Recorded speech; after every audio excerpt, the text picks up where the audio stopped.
So we're back here with the 6th episode of the Get Hooked podcast. Can you believe they actually got us to do 6 episodes already? 6. I know. It flew by. That's crazy. I guess we've been having too much fun, Dennis. Yeah, I remember the first one. We were like, oh yeah, we're going to do this remote and we'll probably be back in the office for the next one. Sounds like we're going to be doing a lot of these remote for some time to come, but it's fun. It's a great experience.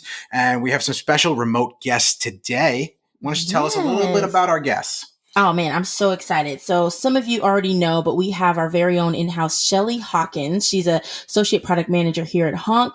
And some of you know her from before her HONK days. She's been in the industry working with so many tow businesses for over 11 years now. She had some history working on the supply side, and now she just is an amazing advocate for the industry within HONK. So we're so excited to have her on, hear what she has to say. And then also, Rene Jimenez is a 19-year veteran in the industry. He's done everything from sitting in the chair to being at tow shows, working in marketing capacity for Zips. So we're so excited to have the two of them on. And if you don't know, they are a wonderful couple in the industry. And what we're going to be talking about today is just really all about why tow businesses and towers and operators are family and the value of just building relationships in the industry. And they've just done such a remarkable job of doing that. So I'm excited to hear from them. I'm excited to have them on the show. And I'm looking forward to hearing from the two of them. Yeah, I think this is going to be fun. We're going to have a nice long conversation about what perspectives are in the towing industry from all different sources, from the operator's perspective, the owner's perspective, the consumer's perspective, and just what are our years of wisdom and experience between Shelly, Renee, myself, and now you as well, Yvonne. Yeah. We've all had some real serious industry experience under the belt. I mean, Renee's got 19 years. I have another 15. Shelly's got 10. You have a couple now with HONK. There's some really sage advice and wisdom that we're going to be maybe coming out of this, and just having good conversation about family and friends and what a commitment to this industry really means, and what kind of commitment that the industry can give back to its workers. Yeah, let me tell you guys, I mean, the first time I met Renee and Shelly, it's just been nothing but laughs since we've connected. So I know this show is going to be great today. I'm looking forward to hearing your war stories, Renee's war stories. Shelly probably has a few war stories. So I'm looking forward to that. I'm looking forward to hearing about the tow shows that they've been to over the years. It's going to be an amazing conversation, guys. I haven't checked the queue recently. Do you have any war stories? Have you been towed or had a flat tire or needed a jump start or anything in the last 60 days since we've spoken? Listen, I've been pretty good. Okay. I haven't had my own. It's so funny you say that, because I was actually up in Yosemite this past weekend and we ran out of gas. It wasn't my fault this time, guys, but we did run out of gas and we had to order a service, and I was just all over. I mean, it wasn't a HONK service, but it was someone else's, a 3-letter service that we shall not name, but they came and I was just all over it. I'm like, this guy did this and that. And my friend was like, hey, you're pretty critical of this provider. And I was like, well, I have a level of expectation now of quality that, I wouldn't have without working at HONK. So, it was pretty interesting, but that was my war story. I mean, we were up all the way in Yosemite, and, there's no gas stations for miles, probably 20 something plus miles. So that was interesting. But and you still have to show me how to change a tire and do some of these things, because needless to say, the service itself was not up to my expectation after working with HONK. But no, I'm still looking forward to you teaching me how to change this tire. So that might have to be the war story we give you guys, the listeners, on our last episode of the season. Give you guys something to laugh about. And maybe we can update your resume or your title to say expert consumer. Yes, exactly. All right, enough intros. Let's bring Shelly and Renee on right now. Shelly, Renee, you guys there with us? Yes, we are. We are here. Welcome to the show. We have some stuff we're going to cover. Renee and I are going to get real deep into some war stories and talk about our history and really get into the depths of towing here. But let's jump in here, guys. Yeah, I'm so excited. I cannot wait to hear it. You guys know, first of all, I love Dennis's war stories. So the fact that you and Renee on here, I mean, I'm ready to hear the best, most complex recoveries. Like I want you guys to not hold back and tell me the craziest things you've ever just experienced on the road. But before we do, I know I have to wait because I'm excited. I want you guys, the listeners, to know a little bit more about Shelly and Renee. So one of you guys can start, but why don't you tell us first steps, how did you even get started in the towing industry? I could go first. It was just an amazing opportunity that I had back in, let's see, 2009. I was working for a publicly traded company on the corporate sales team, and I felt that I had, you feel like you have this moment where you've arrived, and I'm really doing what I was meant to be doing, and just kind of coasting along and doing my thing and loving life. And then a great friend of mine reached out to me and asked me, Shelly, where are you working now? We have an opportunity here, and I think you'd be a great fit. So we went out to dinner a couple times. And after that, I interviewed for the position, and it was a company called AW Direct that was hiring their first ever sales team. They wanted to give a try for having a small pilot sales team. And so the gal who was doing the interviewing, actually the project manager of this, she chose me for the AW Direct team. There were 3 other companies they were hiring for, and based on what I told her as far as loving people and my relationship building and what I had done in the past and my passion that I had just for people, she chose AW Direct for me. And as they say, the rest is history for me. And I'm in my 11th year now in the towing and recovery industry with absolutely no regrets. It has been incredibly amazing. Every person that I've met that knows Shelly is just blown away by her. And so I feel blessed to be able to work with you and to just hear your experiences and the way you connect people. And you're right, you are a people person in this industry. There are so many people that I've met that just love you. So I'll let Renee go ahead and tell us how he got started too. I was pretty much born into the industry. My father added the tow truck to the mechanic shop side of the house to help bring in more work to the mechanic shop. Once even before I had a driver's license, I was out towing. 14, 15 years old, I was towing with a sling truck with J hooks, and back when cars had real bumpers, and we were able to tow them that way. Once a few years later, we upgraded to a hydraulic wheel lift. Went on from there for the longest time. We're not going to debate the benefits of hydraulic versus mechanical today, right? It's not a conversation. No, I think you should, but or being in the industry while that was happening for me is a bonus. Knowing what it took to hook up 20, 30 years ago versus now, I mean, it's a breeze now with a self-loader. What was the unit that you learned on, Renee? Oh, it was a sliding bed unit, a Holmes 220 with an electric winch. Oh my goodness! Yeah, right. That's my back hurts just listening to this story. Many a time that my elbow and knee were in the mud to just placing that J hook where it needed to be, doing that little crazy chain twist to put it up on the sling the right way.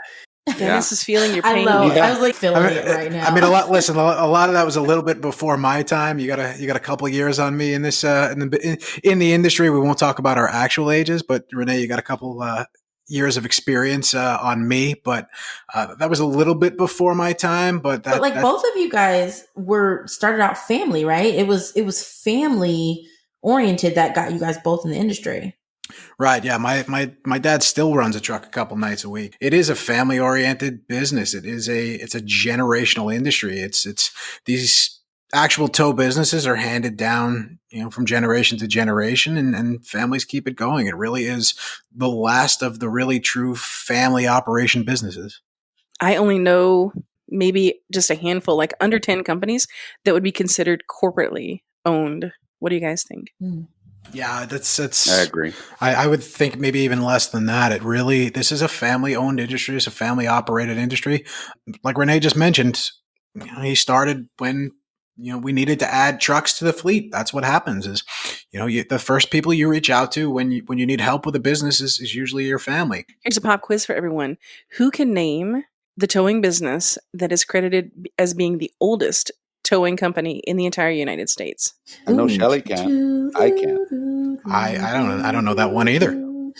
So that would be our friends at Cheever's Towing in DeMont, Indiana. And the next runner-up is going to be Burroughs Wrecker Service in Sligo, Kentucky. Wow. How long have they been around? So Cheever's has been around 7 generations. It's Impressive. Crystal Rose's family that own the business today, and then Casey and Scott Burroughs in Sligo, Kentucky. I believe that they're, I think they're on 5 generations, but they celebrated their 100-year anniversary in 2017. I remember That's that. amazing. That's awesome.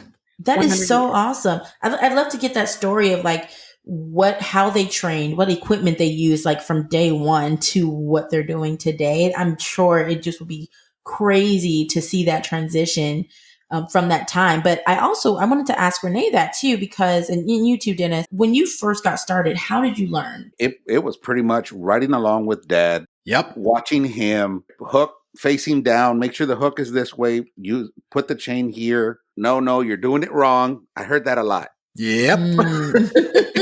Usually wasn't that calm, but it was okay because you just learn from it.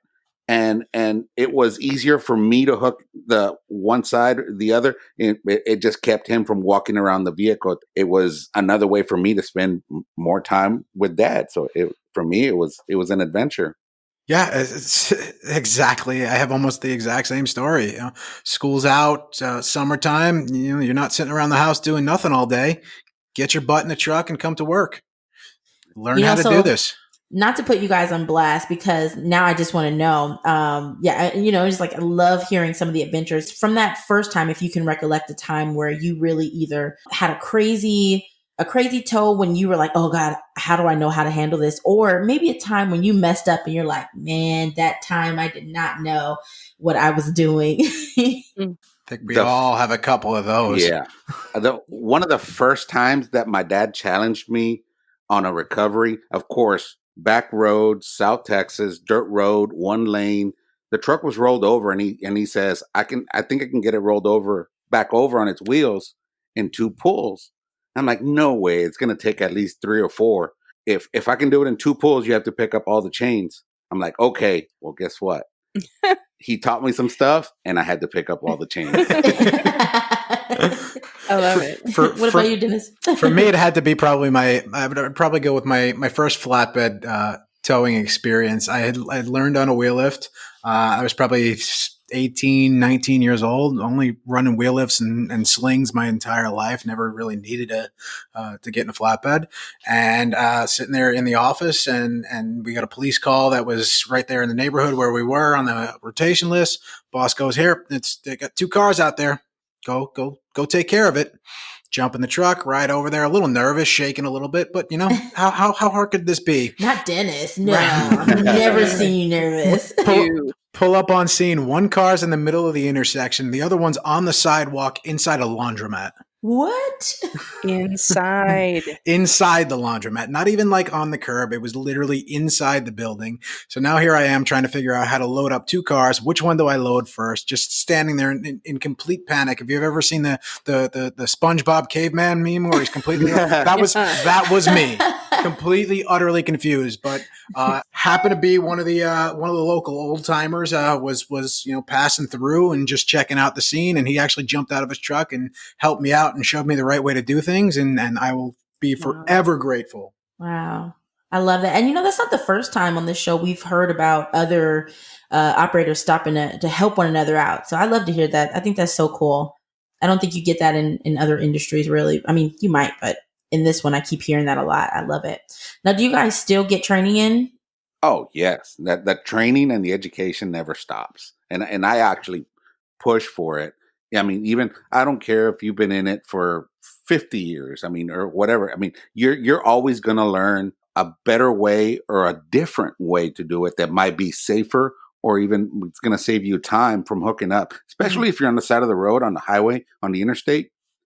We have the slow down, move over laws, but you just want to get off of the side of the road as quickly as possible, as safely as possible. So the training, that's where that comes in. Whether it be in-house or through an outside company? I'm starting to build up some rust. It's been a while since I've actually been in a truck on any kind of regular basis. So haven't had some training in a little bit, but there's tons of classes out there, and now probably is the best time to do it. So I should be looking into that more than I should. But I think I mentioned this on our conversation way back when we had Justin Cruz of Wreckmaster on the show. I think I had this conversation with Justin. When it comes to training, if you take a class and you take one thing away from that class that you can use in your daily life and use over and over, one thing that really just makes your job a little bit easier and makes you a little bit that much more productive, totally worth the cost of entry. Agree. I agree. Yeah. Completely. Yeah, 100%. Retention is going to be, I always say at its low is about 5 to 10% of what you walk away with, the amount of information that actually soaks in and you're actually going to use it when the time comes. So yes, I agree. Yeah. When I go into a training, I look at training like I'm reading a book. Okay. So you're reading a book and there are things that you're going to read in that book you already know. Awesome. So those things are reinforced. That's great. Then you are going to also learn new things and you're going to take those away. Fantastic. I didn't know that. This is great. This is fantastic. I love it. And then there may be some things that you may not necessarily agree with because it's for a different environment or maybe whatever the case may be, you may not agree with it, just the same way as reading a book. That's fine. Let that go and take those new learnings. And then again, for me, back to the relationships, it's all of those relationships that you can build. Yeah. We were talking the other day and you were telling me this just amazing story about how you and several people pulled together selflessly help one of your clients, one of your previous clients. So if you would just share with us, because I think it's so important for our listeners to hear, like we're really pinpointing on the relationships that are built in this industry, but it's all about the people in the industry working together to keep us all just at a high respectability rate. Like I love every time I hear a story from you, I love it. So yeah, please. And I think you know which one I'm talking about, right? I do. Okay, I do. So there was a situation that came up where a towing company was getting ready for their very first inspection on rotation in their city. Never been on rotation before, completely did a different type of business for the towing industry. So they were super excited and they wanted to be prepared. So they called up and they placed their order for all of their accessories that they needed for their trucks well in advance, several weeks in advance. And for some reason, we still don't know to this day, there was a glitch in the system and the order did not ship. So all of a sudden, this person messaged us and they said, I don't know what's going on. My order's not here. I'm not going to pass my inspection, just completely at their wits' end. And I get a message from the marketing department. Shelly, can you please call this person? And they were asking me to solve it. Like literally the inspection is in 2 days. It was a motor freight order and we couldn't even break it up to get it there in time because it was from Wisconsin all the way to Wilmington, North Carolina. So I sat at my desk before I called the company to just offer my condolences. And I thought, what can I do to help this company? And I immediately thought of my friend Wayne Peters at Wayne's Towing in Wilmington, North Carolina. And I called him on a cell and he said, yes, ma'am, how can I help you today? I said, Wayne, I need your help. He said, what's going on? Tell me, I can help. I said, company so-and-so across the way? Of course I do. And I said, they're getting ready to go into their very first inspection. Here are the things that they've ordered. And for some reason, that order is not there and their inspection is going to be tomorrow. Do you have this on the shelf? I know how much you buy from me and I know what you stock. He said, girl, give them my number. Tell them I'm expecting their call and I have more than enough for their inspection tomorrow. So I called back and I called the company that was in distress, just armed and ready to give this wonderful story that you've got to help her right across the way in your own town. And I was talking to them and they started crying. They were just all out of sorts. And I said, you need to call my friend Wayne. He has everything for you. Dead silence. And they did not have to call Wayne Peters because in that moment, their orders showed up at their doorstep. Wow. Yeah. That's so crazy. But the fact that Wayne was like, oh, I've got it. Whatever you need. Yeah. Wayne is the man. I And love that. I can confidently say that there are so many towing companies out there just like that are willing to help. We are in an industry where we're all family and we're willing to help others that are in help. That's what we do every day, that need help rather. Yeah. You can't see me, but I'm just sitting here nodding my head like you can see that I'm nodding my head in agreement. I feel the vibe, Dennis. I feel the vibe. Dennis, I'm doing the same thing, and I'm sitting next to her.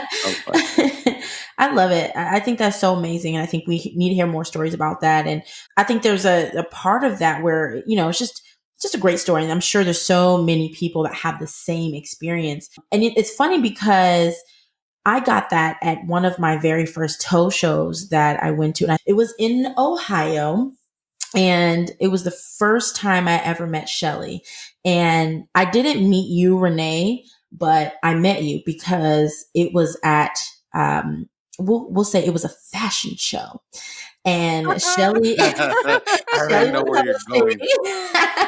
Y'all, this was a different type of fashion show. And if you are listening to this and you guys know which show that is, I want you to comment below and write this show. And I want you to tell us all about the fashion show and your experience at the quote unquote fashion show. Because there were some things that aren't, look, we'll say it was family friendly. It wasn't, because it was a good fashion show. It was fantastic. Wow. Shelly was hosting. It was at the ladies' luncheon. So the ladies' luncheon. The ladies of the Ohio Tow Show, the TRAO organization. Oh, you just gave it away. Didn't we just say? We did. We did. It's okay. Stop, so I can't say that? No, it's okay. So if you're listening now, instead of just saying the name of the show, just give us a shout out and tell us your experience at the show. And if you remember that fashion show for the ladies' luncheon. I mean, I think everybody's got a Shelly Tow Show story. They do. The first time I ever, the first time I met Shelly was at the Florida Tow Show in Orlando last year. I think it's the first time we ever met face to face. We were at the we were at one of the show after parties, and Shelly walked away to talk to a customer that was trying to buy some synthetic rope. If you guys have never been to a tow show before, I highly, highly recommend whenever we get a chance to go back to tow shows that you attend. I feel like they are, and you guys can back me up if you agree, but I feel like they are integral to this industry, and connecting with different companies, different associative companies, finding out more about legislative happenings in the industry, trainings. There's so much rich information and just knowledge to be gained, not to mention every tow show I've been to, people know how to party. I'm just going to throw that out there. Yeah, I mean, it's a good time that you can pretty much write off as a business expense. So there's always that. It's the hanging out with people you haven't seen for 6-7 months. Maybe sometimes you haven't seen them since the last show a year ago. And you meet up. You've seen them either on social media or whatever, but you catch up to either family, business, or even just sharing information about your company or what equipment you're updating, something like that. And especially these days, it's real cool to go, hey, Renee, I saw that recovery you guys did last week or 2 weeks ago that you guys, posted on your YouTube channel, and I saw it on Instagram and I saw it here. That was a crazy job. What happened with this? And you get to really talk about people's experiences and share that information, which is amazing for this industry. Just the sharing wealth of knowledge that we have that we can tell. Absolutely. And I think also too, it's allowing towing businesses to really learn the ins and outs of what can keep them afloat in all times. So that's one thing I wanted to ask, because I noticed there's been a lot of different talk, especially about tech. Obviously, HONK is a tech company in this industry. But I wanted to ask Renee, what did dispatch look like when you first started towing? It was my dad with a pager that would get a page from the local police department. It would go off and we'd run out the door, but it was one person answering the phone. There was no cell phones back then. I mean, if you weren't at the office, you were at home. If not, they try to get you on the pager. But you know how sometimes the pagers, well, most of you don't know about the pagers. But I remember pagers only because I always wanted one, and I was always too young to have one. But it was, and even when there was a cellular phone, it was one person answering, getting the information, and that's it. It was something on paper, on a little slip of paper. What do you call it? A Post-it note. What was that transition like? So you have pagers, you got Post-it notes, you got calls, you got faxes. Drivers used to have to keep roll of quarters in the truck because you'd have to get a roll of quarters, right? Yes. You have to find a payphone. You'd have to find a payphone not only to call dispatch and let them know you were clear if the place you were dropping at didn't have a phone you could use, or you'd have to find a payphone if you couldn't find your customer. There was no just calling or texting your customer, say, "Hey, I'm here, come outside." First of all, you had to get out of the truck and go ring somebody's doorbell when you were picking up at their house. But if you were picking up at a parking lot or something like that, you'd have to get a good contact number and go find a payphone and call them. And it was a process. Wow. And drop off at a company, and it's like, well, can I borrow your phone to let them know that I'm on my way back, or if there's any calls, or anything to pay. Oh no, this is a business phone. Right. You can go use the payphone outside. Right. There's a payphone on the corner. There's a payphone at the gas station around the block, or the bar. Went through that. Yes. Wow. Why is your tow truck parked outside of a bar? It's the only place that has a working payphone, boss. That's it. Sure. No, it's just so crazy to see how far things have come. Do you guys find that there's still companies out there that are still using some of those methods versus what we have today? There are all different ways of communication, so many different ways of communication, and companies have their level of comfort with the variety of communications that we have to offer today. For those that have launched 100% full into digital with every single piece of communication, it's again going back to training and learning that. And for the folks that are doing the paper invoicing, I know that there are several of those out there that's their comfort level. So Yvonne, there's all kinds of different levels of how people communicate today, for sure. Yeah. Now, does it have a huge impact on their business though? Yes. Once they upgrade to digital or online, they understand how much time was lost, how many man hours was lost in the paperwork, or how much storage that they could have eliminated, even in office space, eliminating paper. You could throw that old fax machine out the window finally. Stop having to buy $85 toner cartridges for your fax machines just so you can get your motor club dispatches. There's digital dispatch now. They send things right to whatever software you're using.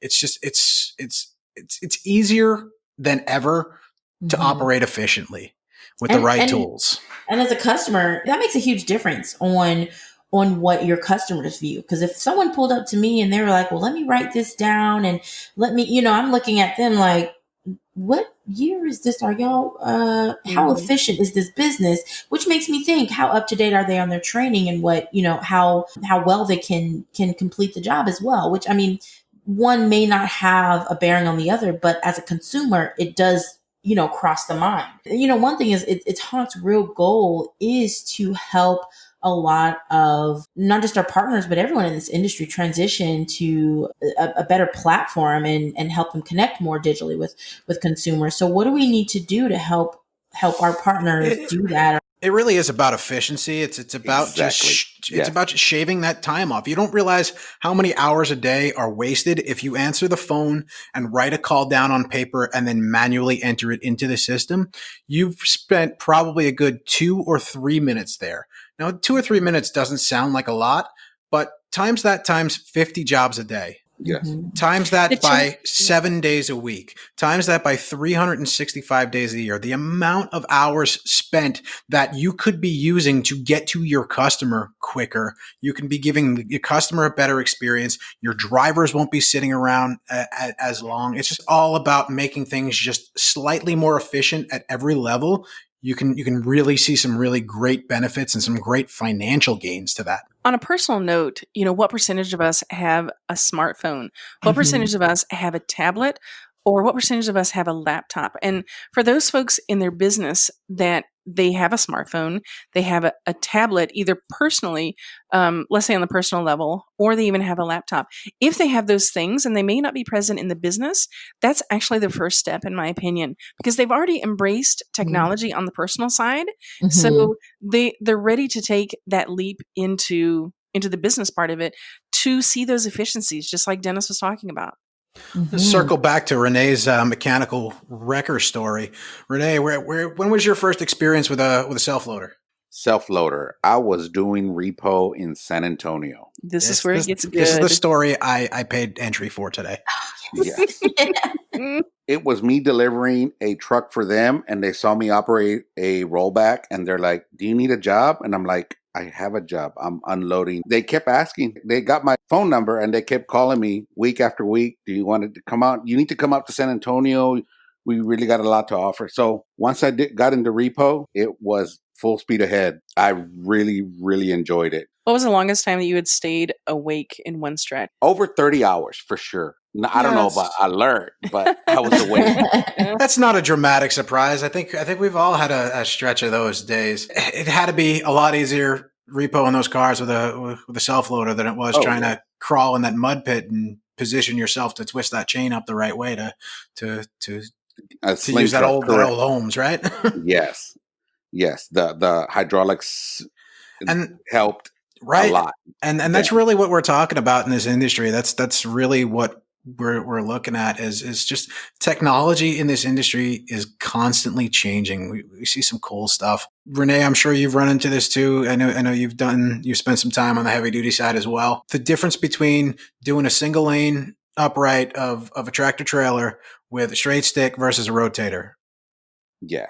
I mean, I'm not saying it's night and day. The rigging is still there, but being able to have that work off the side, towing and recovery, it's all about levers, and you're using that lever to your advantage. And I'm going to go back on the mechanical to hydraulic, and I'm going to compare that to dispatching on paper versus digital. It's that much of a difference to where it's the ease of use. And that much advantage to where the dispatcher can click here and drag it over and look where the drivers are at, which one's closer, and send it off within seconds of getting it, within a minute of getting that job, versus sitting on it or writing it down and start calling who's where. And that's really what we try to do here. That's really what our mission is at HONK. We have our fleet clients, our insurance clients. We have all sorts of technology companies that work with us as well. But just the automotive sector wants efficiency. Fleets technology is the future. 81% of Americans use a smartphone. You didn't just come up with that on your own, did you? You know I didn't. No, I'm pretty sure Jackie snuck that in. We never get to talk about her, but let's give Jackie a quick shout out. Our producer, she's amazing. Yeah, she's amazing. She's always making sure that we have what we need We love to let you guys know the information. So, but that's really what we're talking about. We're just talking about that efficiency of just getting things processed faster. If you can take out the time to write down a call and enter it into a system and all that other fun stuff, if you could just get it straight to your phone, if a customer can just pick up their smartphone, 81% of Americans have a smartphone, like Yvonne just told you. If you pick up your smartphone and push a couple of buttons, I can order anything, literally anything. Correct. Yes. Yep. Yes. I mean, at the end of the day, that is really what HONK's real goal is about. Our technology platform powers a digital app experience that your business needs to remain competitive, successful, and linked to digitally connected motorists. And that's what you want for your business.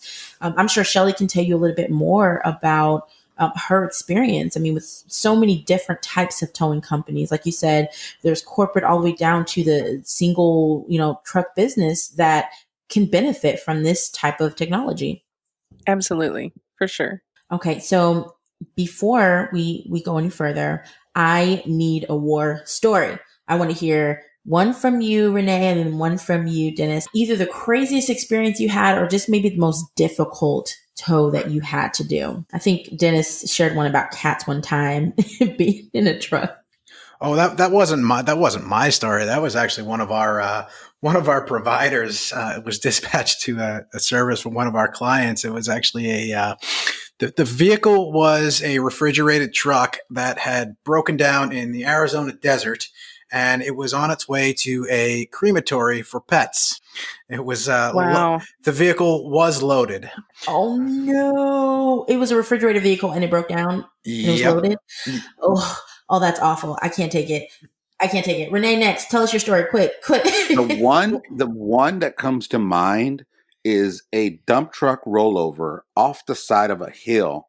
And this is north of our home territory near north of Uvalde, Texas, to where our trucks were facing downhill, and yet the rollover had gone off the side of the hill. So we were fighting so many different angles. Our trucks didn't want to stay still for anything. Rollover would have been on flat ground. It would have been nothing. I mean, it would have been one truck. Let's roll it back over. Let's get gone in 45 minutes to an hour. Well, once the load had been taken care of, but it being on the side of a hill, 250-ton wreckers, we couldn't keep them. I mean, gravity was against us in every direction, and uprighting it was only half of the work. We still had to bring it all the way back up the hill on to the roadway. And I know most people say South Texas, no hills, flatlands. We have some hill. Once you get into Uvalde and further north, we have some hills that can be rather drastic. And of course, the South Texas heat did not help. It was just walking back up and down that hill to with rigging, and it was very tiring, and it was a day-long event. Tell me that you were using like 5/8 chain on this. Oh no, most likely 1/2 inch. I would say, wow, maybe 1 or 2 round slings, if anything. Yes, yeah, just incredible. 3/4 wire rope, doubled ups, the 10-inch snatch blocks. I mean, those things can weigh 50 pounds. Are there rules? Yeah, are there rules against, working certain hours? Like, let's say you had a job that maybe took 10 to 15 hours, or is there a rule that you have to stop? Or is it because you're typically working for an independent company, you just got to get the job done? You got to work until the job's done. There's DOT regulations on hours of service that you can spend driving, but when you're out on a recovery, it really is. If you have light and you can work, get it done as quick as you can and get it out of there. You definitely don't want to leave a casualty sitting somewhere overnight if you don't have to.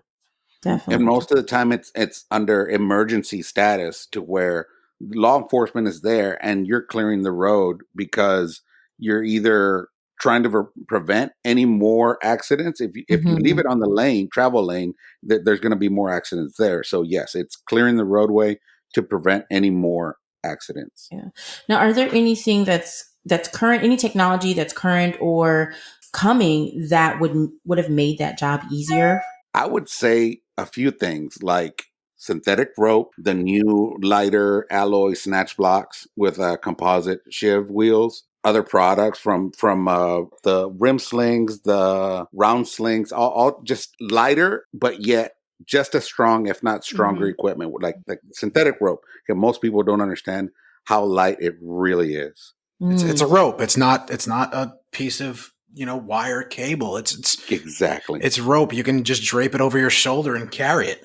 Yes. Yeah. Now, I know I asked about that, but it got me thinking, just in general, are there any other upgrades that could take place in the industry as a whole that towing businesses could benefit from, not just for difficult jobs, but overall? I would probably have to say better benefits for drivers, better operator benefit packages, better 401ks and health insurance and things like that. This industry is still, I know a lot of folks are really getting around and starting to offer that, and a lot of folks have been offering it for a while, but really turning this into a career and not just a job, competing with the UPS and FedEx type driver roles on the heavy duty end, competing with the over the road companies that are offering, benefits and all sorts of perks for driving a truck where you don't even have to unload in most cases. This is a much different, much more labor intensive industry that still requires driving ability.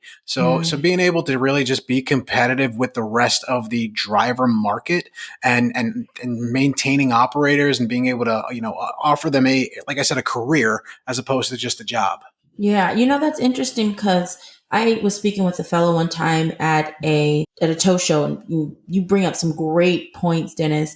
One of the guys, they were telling me about their drivers and how they make sure that their eyesight is good. And that was something that no one had ever spoken to me about, was the health insurance of their drivers and making sure that they're good. His whole thing was he supplied them with glasses and eye insurance to make sure that they can see well. And if their eyes were starting to go, that was something that was really important to him. And I thought, wow, what a great way to take care of your guys, your team. What a great way to back them up and provide support. So I'm not sure, and you guys could tell me more about that. What ways are companies doing that? Have you guys heard of similar ways that owners are backing up their guys to make sure that they're covered? So I'll go ahead and give an example. There's a company in the Kansas City area called Santa Fe Towing, and I truly believe, and Renee can testify to this, when they hire a new operator, they're not a driver, they're not a person to fill a seat or sit behind a steering wheel. There is a clear path for these guys and gals in this company for advancement, for leadership.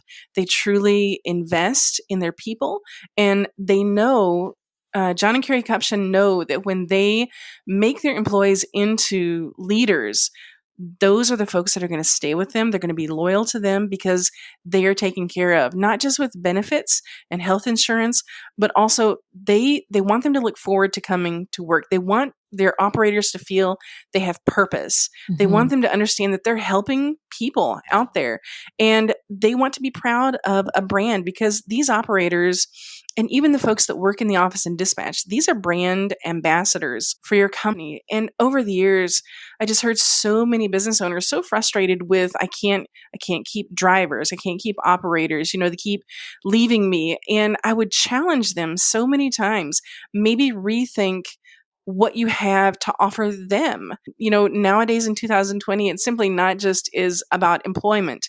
It's about, help me gain life skills, help me be a better person. I want to be a leader. I want to grow into a person that can mentor other people. And when that model is effectively deployed, your business will become so incredibly strong. Yeah, and Shelly, to your point there about brand ambassadors, what a lot of people don't realize about this industry is, it's especially like we were just talking about, like Renee just said, it's a lot easier to hook up cars than it ever was. I know the cars are starting to get a little bit more complicated, and there's computerized systems and there's special procedures for a lot of cars, but generally speaking, it is easier to load and unload a vehicle than it has ever been in this industry. Yes. Yeah. So just, basic towing and recover and some basic recovery techniques can be taught.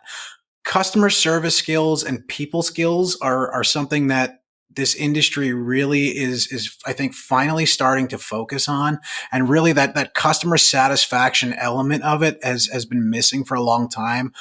You'll hear stories about folks who have impound businesses. They do nothing but PPI, private property, impound lot towing, and they have amazing Yelp reviews because they treat people like people. They understand that people are having a difficult time.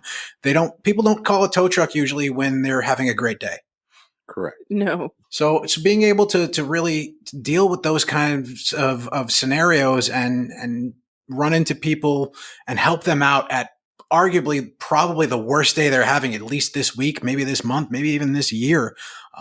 It really is a skill that needs to be developed, and you can, like I said, you can teach anybody really how to run a truck, but customer service is really the most important, element. And it's something that we take pretty seriously here too. We consistently maintain really high NPS scores and customer satisfaction scores and things like that. So it's just another thing that we try and focus on here as well at HONK. I mean, to me, it's a no-brainer. The best customer service will always have the best business. I will always go back to the company that gave me a great experience. And for me, cost wouldn't have a thing. I'd pay a little bit more for someone who I knew would take care of me versus that person who doesn't. Loyalty, typically you get loyalty and retention from customers when you treat them better. It's so incredibly true, Yvonne. And, going back, talking a little bit more about the communication, I really believe this industry is an industry, like you mentioned earlier, of emotion. Most people, especially on the light duty side of towing, consumers, they don't wake up and say, today I'm going to call a tow truck because I'm going to break down. There are two the two largest investments for people normally are going to be the home they live in. Mm-hmm. And then Yep. second is going to be their vehicle. And so they have to call a tow company because their vehicle is broken down and their emotions are heightened, and they speak to a dispatcher, and those emotions are then passed on to the dispatcher. And then the dispatcher will contact the driver with a Mhm. call, who probably already has like 3 calls ahead of that one. So it's a huge cycle of emotion. And I want to ask Dennis and Renee, because I think that this could really help our industry. Talk a little bit about, you guys, how you think that the towing industry can benefit from better communication between the dispatcher and driver, and talk about the struggles you've had in the past and what you see as what can make it better. That's actually a really great question. I've been on both sides. I've been an operator. I've been a dispatcher. It's difficult to see the other side, and I think everybody should experience a day in the life of if you're a dispatcher, you should experience a day in the life of your operator. If you're an operator, you should experience a day in the life of your dispatcher. Operators tend to think dispatchers are just sitting behind a desk, eating snacks and drinking coffee and telling people where to go. Well, guess what? As a dispatcher, I have to worry about not only the call that Renee's on, I have to worry about the call Shelly's on, I have to worry about the call Yvonne's on, and I have to worry about the other 6 calls I have holding behind that. And I have to manage everyone's expectations, including the owner of the company, all the customers waiting, and the different personalities of all the operators I have working for me. So it's always an experience, and to try and maintain a level of professionalism and courtesy and respect when you're speaking to a customer who's having the worst day of their life. Mhm. And you told me you were going to be there in 30 minutes, and it's now 35 minutes, and guys, your operator is sitting on the highway behind them, and you're calling them saying, hey, I know you're only 5 minutes away, but what's the traffic looking like over there? Just, give me a real time update of how long you're going to be. I have my GPS open, I see you, but you still need to have that communication so you know what's going on, number one. And number two, being able to relay that information accurately is tremendous. Yeah, nothing feels better than being in contact when you know what's happening as a consumer, as a customer on the side of the road. I'm looking for that person who's going to be there for me. If you call me and tell me you're going to be there in 20 minutes, you show up in an hour, that's that's going to cause me more stress. But if you call me and you say I'm going to be there in 20 minutes, you call me back and say, hey, honestly, it looks like it's going to take me a little bit longer. I feel so much more comfortable and respected as a customer that you took the time to keep me informed. It's setting the right expectation, and it makes me feel good. It builds rapport, whether you recognize it or not. And yeah, we're not here trying to tell people how to run their businesses or anything. Yeah. But what we have enough experience in this room right now that we've all seen how things go right, and we've seen how they go wrong, and we want to share our knowledge with the industry, number one. And we also kind of want to explain a little bit, how we do things here at HONK, because we are a little bit different from your traditional, quote unquote motor club.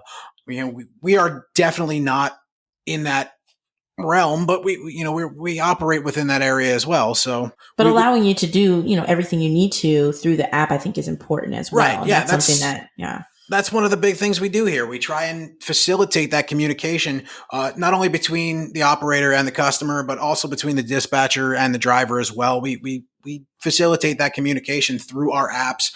We have, we have protections involved where if you call a customer, they don't have to have your driver's number. They'll get a mass number, so you don't have to worry about, customers calling your drivers afterwards, trying to get them to do stuff on the side and things like that. So we're always trying to make those little automated improvements to fix things and make things a little bit better and make communication better. So that way everybody involved knows what the expectations are.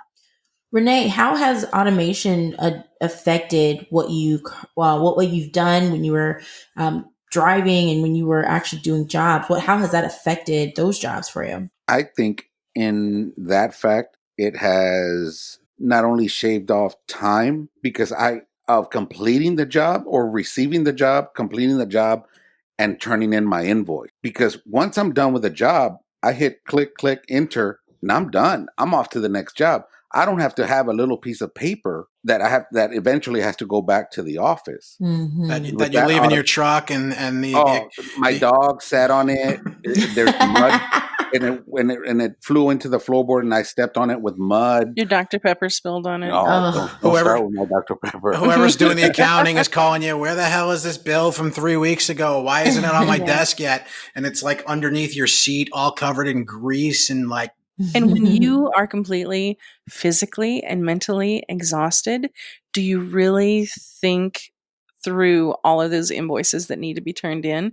How many do you forget? And how many pieces of information do you forget if you're an operator and also if you're a business owner? A lot. Yeah. So efficiencies is where it's really, like you said, shaving off the time, making everything more efficient. How can we do this faster, better, safer? Our guests today are not just special honk guests. They are special in their own right because I've attended the Shelly and Renee show on Facebook a few times. So I'm looking for, okay, when's the next episode, guys? It's a surprise. We'll drop it. Just like the first time the Shelly and Renee show happened, it was a surprise to me. I saw his post on Facebook and I go, apparently there's going to be a big announcement. And from that announcement, I decided that Renee's nickname should be Babyface. So you guys have to go and watch the show. When he shaved, yeah, for sure. You guys have to go and watch their shows. It was great. It was definitely a surprise to see what was underneath the beard. We have our very own towing industry influencers here. We do. Yeah, you guys should take this thing on the road, which you do. They do take that on the road. Don't you follow them on Instagram? Do. They're on the road every day. Yeah. We're on the road. We'll be often. in Madison, Wisconsin over the weekend. That's so visiting some tow trucks. Yeah, royalty right here. I don't think this is going to be able to be released before the weekend, but just in case, if you're in Madison, Wisconsin, go find Shelly. Go find Renee. And they're always doing some cool stuff too. They're always eating really well. They are, right? He lets me drag, and I'll say drag, but he's not kicking and streaming. But I sent him a text today and I said, Renee, do you want to have the paella that we ate at the Spanish restaurant in Madison again Friday night? Yes. And she's talking about Spain Spanish food, big old platter. Yes. That sounds good. And it's like feed 16 people. The mussels and the shrimp. Exactly.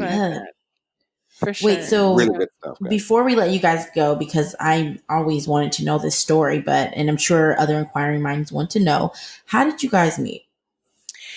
It is a fantastic story. We'll give you the abbreviated version. So when I said earlier, I started my career with the PG AW version, Direct. actually. Of course. I started my career with AW Direct. And in the very beginning, this is 2009, the three of us, we were given a territory. And so one of the accounts that I was given to give a call to and become their account rep at AW was Tavos Towing in Crystal City, Texas. And I called them a few times and there was no response. So I was ready to go on to the next one and take them out of my base of customers. And then I actually took a sidestep and worked for a sister company for a couple months. And when I came back, they all of a sudden had started purchasing again. And what I didn't know is at the time they were focused on the transport industry. That's a conversation for another day. And they had just really launched full time into the towing industry, and they just started purchasing things to outfit their tow trucks. And when I finally talked to Renee, it was a pretty lengthy conversation because he was on his way to San Antonio, Texas. And what was I doing? Why was I headed to San Antonio? I said, why are you going to San Antonio, Renee? And he said, he was kind of stuttering and he didn't want to tell me why he was going there. He said, I'm going to go to a rigging house called Kennedy Wire Rope and I'm going to pick up some rigging there and I'm going to have a really good meal and I'm going to go back home. And I said, so how long does it take you to get to San Antonio? About 2 hours. And how long does it take you to get back from San Antonio? A lot more because I take the long way home. Exactly. I said, so I think that I'm talking to a man that is really exhausted and wants to go on a long trip and be left alone, especially by the dispatcher. Yeah. And he said, Absolutely. And it was just a friendship that developed. We very much had a friendship first before we started dating. And I think that that's one of the keys to the success of our relationship Correct. is we built that friendship. We found all these things that we had in common. And at the core is the passion for not only the towing industry, but for the passion of the people. Renee will say often that we collect people, and we do. We love people. And if you know us and if you've talked to us in the last week or so, we say that to you guys and girls out there. We love you. We genuinely do. So, And knowing a beautiful female that knows the difference from a 9055 to a V100, yeah, bonus. We will argue about recovery techniques. We will argue about the model record that is, and I'll say it's an 1150, and he'll say, no, it's a 1075. I'm like, no, it isn't, because the winches on the mains are smaller than the 1075, and he gets upset because I know, or vice versa. We've been challenged before, and people are like, is that all you talk about? Yeah. Yeah. Rigging. Rigging. We'll get sent a picture. Hey, this is what I did over a recovery I had over the weekend, and we're looking at the recovery, and then somebody walks behind us. It's like, y'all are looking at a picture of tow trucks. I'm like, yeah. What do you do on your off time? Listen, match made in tow heaven for All right. real. One last question, Shelly and Renee. I want separate answers for this. I don't need a joint answer. Renee's allowed to have his own opinion here. I promise.